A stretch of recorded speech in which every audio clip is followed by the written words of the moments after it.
Dólar, dólar, dólar, dólar, dólar, dólar, dólar, dólar, dólar, dólar, dólar, dólar, dólar. Ya terminé la columna.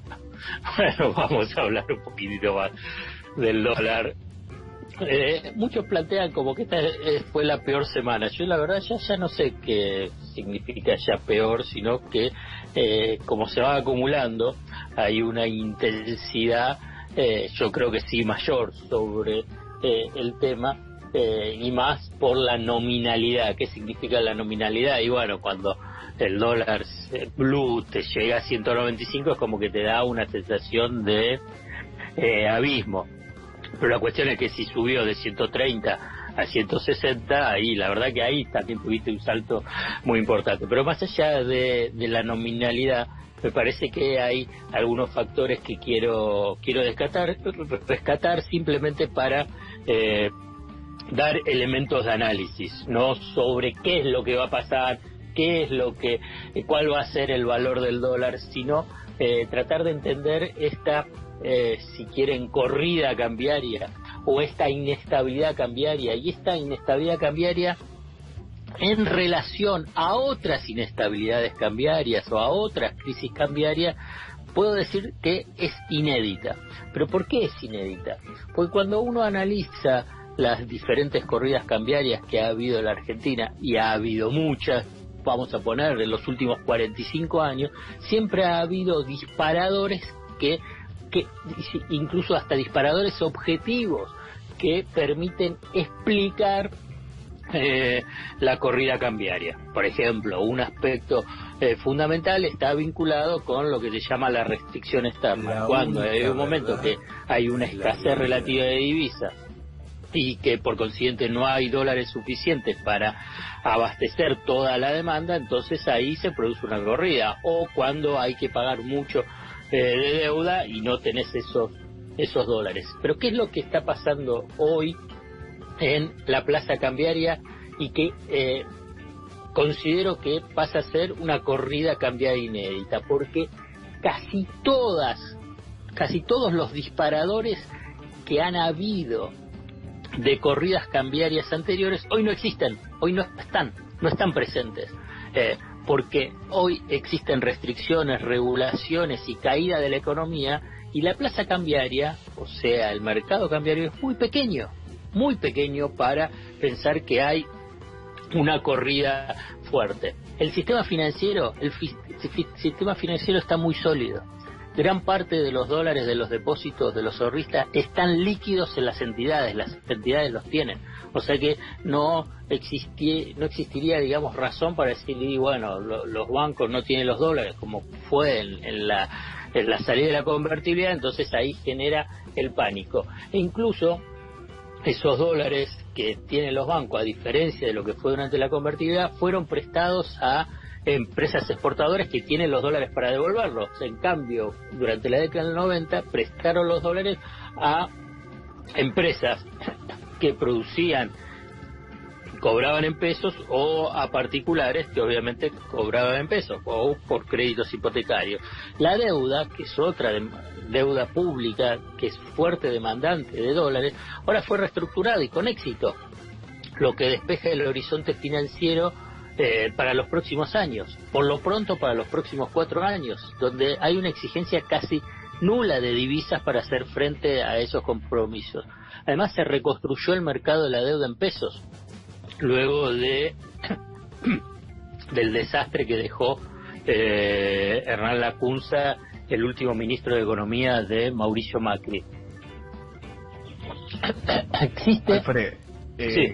No, quiero hacerte un breve comentario, porque te juro que hago un esfuerzo cada vez que te escucho, cada vez que te leo, por tratar de entender qué es lo que está pasando con la economía, y yo advierto desde mi ignorancia un efecto pinzas que me llama mucho la atención, o no.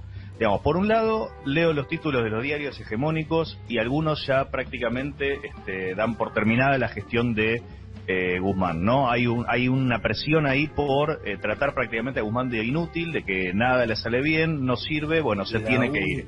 Y por el otro lado, lo que está pasando, estas restricciones que vos decís que hay para acceder al mercado cambiario, la gente de a pie las conoce, porque se limitaron muchas operaciones que se venían haciendo, y entonces hoy es muy difícil acceder al dólar, y ni que hablar a un dólar a este precio al que terminó cerrando esta semana. Entonces la pregunta es, ¿estamos hablando de lo mismo? Digo, ese efecto pinzas, ¿quién lo genera? ¿Es parte del mismo fenómeno? Digo, hay una presión por decir, bueno, ya está, Guzmán no está, acá el gobierno tiene que devaluar. Y claro, esa es la presión política, y yo creo que ahí hay un elemento muy, muy importante, que es de debilitar la base política del gobierno y por consiguiente su base electoral, y generar esta inestabilidad. Porque las condiciones objetivas, como bien decís vos, digamos, existe un férreo control de capitales, entonces no hay acceso a los dólares, y además un férreo control de capitales especulativos. Sí. Además hay un balance comercial positivo, o sea que tenés más exportaciones que importaciones, y además se está encaminando un acuerdo con el Fondo Monetario Internacional. Viste que siempre la derecha y los sectores conservadores dicen, y bueno, necesitas el acuerdo con el fondo que te brinda confianza. El fondo lo único que está haciendo es apoyando al gobierno en ese sentido, discursivamente, pero tampoco alcanza. Entonces lo que hay es y buscan debilitar al ministro, como bien decís vos. Del mismo modo que cuando fue la negociación con los acreedores fue lo mismo. Lo que pasa es que ahora tiene mayor entidad, mayor sensibilidad social, porque se trata del dólar. Pero con la negociación de los acreedores fue la misma, y la apuesta que hace Guzmán es con la misma estrategia, la de la paciencia y de pulsear permanentemente con estos factores de poder. Lo hizo contra los principales fondos de inversión del mundo, o sea, los financistas más poderosos del mundo, y lo logró. Lo que pasa es que necesitas fortaleza política, también apoyo externo, que es el Fondo Monetario Internacional, y evitar el gobierno, fundamentalmente Alberto Fernández, que al interior de la fuerza de gobierno, y precisamente estoy hablando más de lo que sería la corriente de Sergio Massa, que también alienta y publicita al economista Martín Redrado, para evitar que también haya debilidades del propio gobierno. Entonces, después de superada las fallidas medidas de comienzo de septiembre y la descoordinación con el Banco Central, ahora es ahora hay un ministro de Economía, hay un ministro de Economía para administrar la crisis.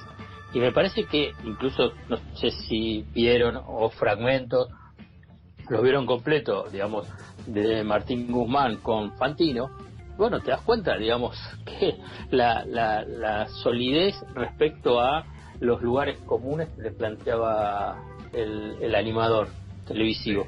Sí. Entonces, me parece que es una batalla desigual, está claro.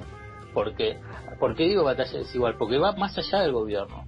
Lo que la sociedad, todos, y yo creo que gran parte de los que nos está escuchando ya lo sabe, una devaluación brusca no soluciona nada, al revés, es disparar la inflación, disparar los niveles de pobreza, disparar una caída de la economía y por consiguiente una situación de mayor deterioro social, laboral y económico, en función a nada, solamente en función a beneficiar a grupos exportadores, en beneficiar a grupos muy concentrados que tienen su patrimonio dolarizado, y fundamentalmente beneficiar a, si querés, la oposición política o a los grupos mediáticos concentrados, digamos, y la verdad, con un daño hacia el 95% de la población, dramático, en el medio de una pandemia. Entonces, me parece que no hay motivos que impulsen una brusca devaluación. Me parece que esto es un punto central. Después está la responsabilidad del gobierno de la coordinación, de la gestión, de la comunicación, de la construcción de un relato, del debate público para explicar a la sociedad. Y esto es un punto importante, porque no es solamente las medidas. Las medidas tienen que ser disputadas en la construcción del sentido, en el sentido de por qué las haces y cómo es la situación. Yo creo que recién ahora, digamos en los últimos 10 días, existe una suerte de convencimiento que también ahí es la disputa económica. Y me parece que este es uno de los puntos centrales. Y además después de pensar qué hacer con el contado con liquidación, de saber que el mercado blue es un mercado en negro y que va a seguir existiendo porque existe una economía en negro en Argentina y que con la pandemia incluso se amplió esa economía en negro, pero que no hay desabastecimiento tampoco, la verdad. Y esto es otra, digamos, es que siempre se van construyendo fantasmas.